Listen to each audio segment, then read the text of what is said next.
It's lights out and away we go, and Hamilton gets a decent start and he's already ahead of Max Verstappen. There's a bit of jockeying going on between Tsunoda and Ricciardo. Hamilton leads into the first corner.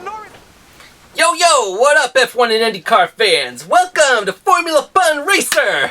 Are you ready to see my review on the F1 season finale in the Abu Dhabi Grand Prix, which occurred back on December 12th? Yes! I knew you'd say that. Yeah, I knew you'd say that too. So let's get on with it, shall we? I can say that the Abu Dhabi Grand Prix, which occurred at the Yas Marina circuit back on the 12th of December, was definitely crazy. And the fact that the entire F1 season was filled with so much crazy controversies, this round was no exception.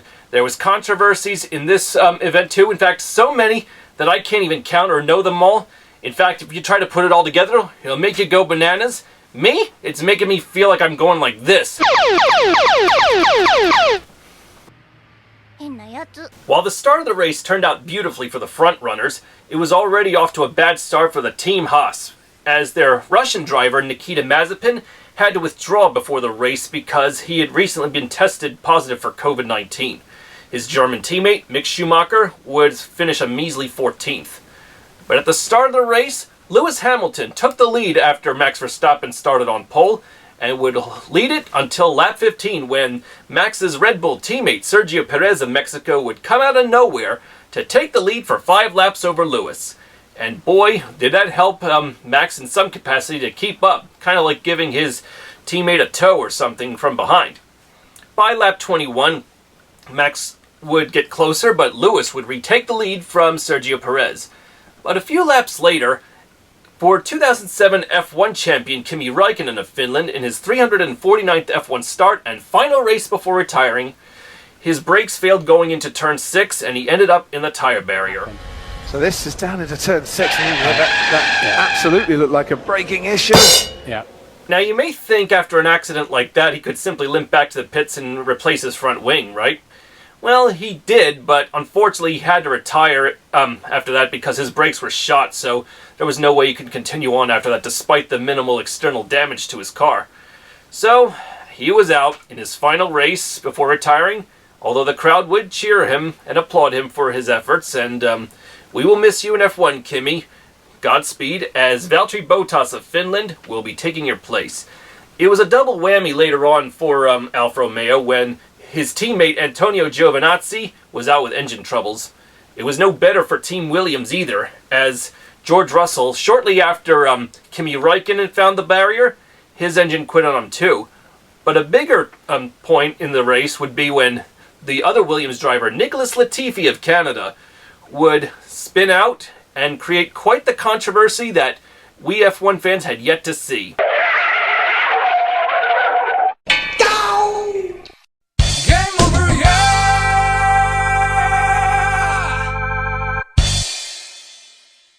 With Latifi's Williams crashed out with 5 laps to go, the race was brought to a yellow and the Aston Martin DBX safety car was brought to slow the leaders down.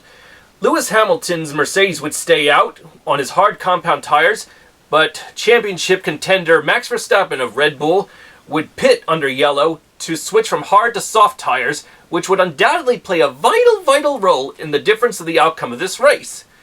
In the meanwhile, as the track was still being cleared up to go for, in fact, a 1-lap sprint to the finish, during that time, the Alpine Renaults of Esteban Ocon and Fernando Alonso, the McLaren of Lando Norris, the Ferrari of Charles Leclerc, and the Aston Martin of Sebastian Vettel, who were all back markers at this point, were sandwiched between Lewis Hamilton and Max Verstappen. And the FIA race director, Michael Massey, said that the lapped cars would not be allowed to overtake under yellow.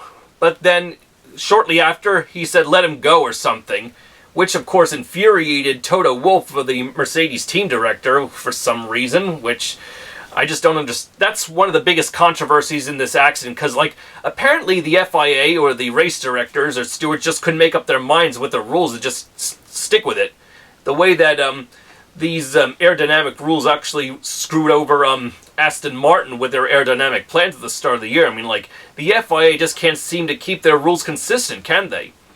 So, when these lapped cars went by during yellow, that made Max Verstappen closely on Lewis's tail for the lead. And so, with 1 lap to go, the race would go from yellow to green, and it was a nail-biting battle to the finish. And on top of it all, it was Max Verstappen of Red Bull who took the victory and won the race and the championship over Lewis Hamilton. So, once again, the Flying Dutchman had taken it to the max, and he's become the first Dutchman ever to win the Formula One World Championship. And it's interesting because, just like Kyle Larson, 1 month ago in the NASCAR Championship, who would have thought history would repeat itself? Because not only did he win the most races and the championship, like Kyle Larson did, but Kyle and Max each won 10 races this year and came out on top in a nail-biting championship battle. And, it was really close. So who would have thought, they led the most laps, they won the most races compared to anyone else throughout the year, and, congratulations to Max Verstappen for taking it to the max, Kyle Larson as well. So, for those of you who may have parlayed both of them to win their championship like me, you're in luck. So, congratulations. And while it may not have been a happy experience for Toto Wolff to endure, he should still be happy because, while constructor-wise, Honda may have won the battle, they lost the Constructors' title because Mercedes, for the 8th year in a row, has won the F1 Constructors' title, and yet still, Toto Wolff still bitching and complaining about losing the driver's title for Lewis Hamilton. And it says he may have taken a knock to Lewis Hamilton's confidence, so there have been rumors that he might even step out of F1 or retire from racing. I hope that doesn't happen. But still, when Toto Wolff would complain, this is what the race director had to say about that. Go ahead, Toto. You need to reinstate the lap before. That's not right. Toto? Yes. It's called a motor race, okay? Sorry? We went to car racing. Burn! But seriously though, Toto, if you're watching this, I don't know why you're being such a big baby about this whole thing. Max won the race and the championship fair and square. Yeah, I know Lewis didn't win the championship like you wanted, but you should stop being a baby and complaining about this. Because, you won the Constructors' title. What's there to, be unhappy about? Stop being a baby and start liking the fact that Mercedes has won. You can act like a man! What's the matter with you?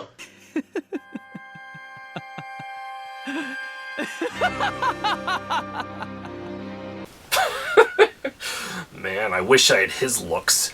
By the way, Lelouch v Britannia, and Usagi Tsukino, who earlier in this video called me a weirdo, which was well justified in my case, I hope you're both happy to know that for the glory of Japan, the Japanese manufacturer Honda bows out of F1 with a win. I'm sorry they did not win the Constructors' title, as that was a little more far-fetched by the season finale.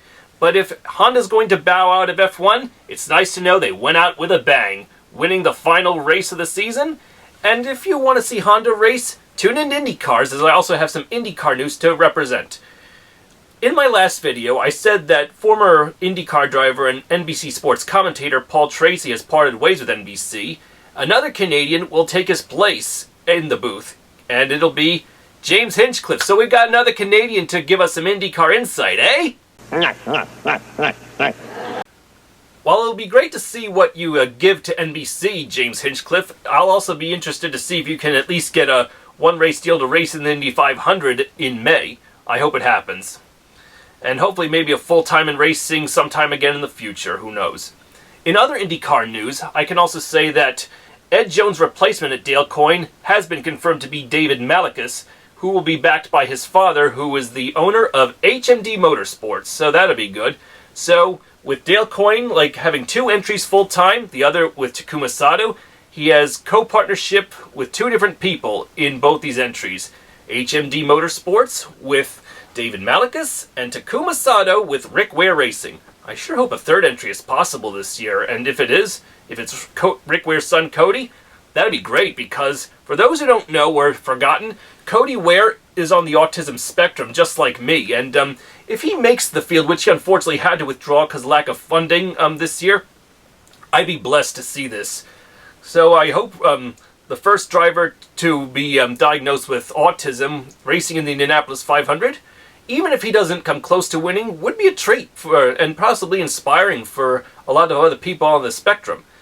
But more importantly, the bigger news in IndyCars that I wanted to talk about is what's going on in Chip Ganassi Racing, to those who don't know.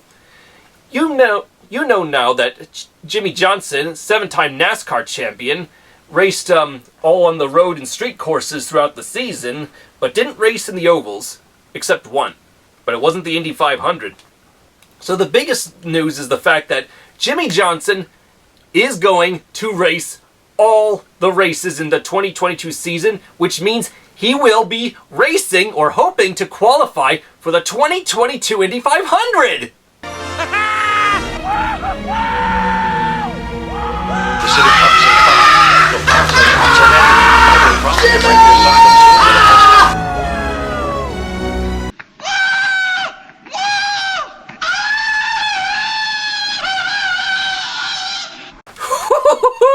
I could barely contain my own excitement about this. Jimmie Johnson deciding to go to the Indy 500 as well as race the entire season? Oh, this is a godsend in heaven if you ask me. With that said, I could imagine him doing very well in the Indy 500. Even if he doesn't win, I'm sure he's going to put on a hell of a show, especially since he drives for one of the best teams in the IndyCar business, Chip Ganassi Racing. And with his teammates being Scott Dixon, Alex Palou, this year's IndyCar champion, as well as Marcus Ericsson, I'm sure he's going to get a lot of tutoring and support to do very well in the IndyCar Championship, as well as the Indianapolis 500.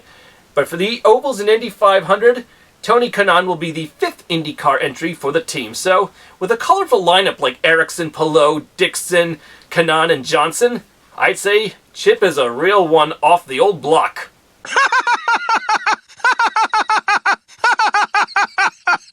Thanks for watching, everyone. Please be sure to hit the like button as well as subscribe and share with your friends and family. If you have any comments, please, I'm anxious to read them. And be sure to hit the notification bell for future videos. I'll see you next year, as this is my final video for the 2021 racing season. We'll see what happens next year in 2022 in Formula 1 and Indy cars. Goodbye, everyone, Indy car fans. See you next year. I'm Aaron Cylinder, firing on all cylinders.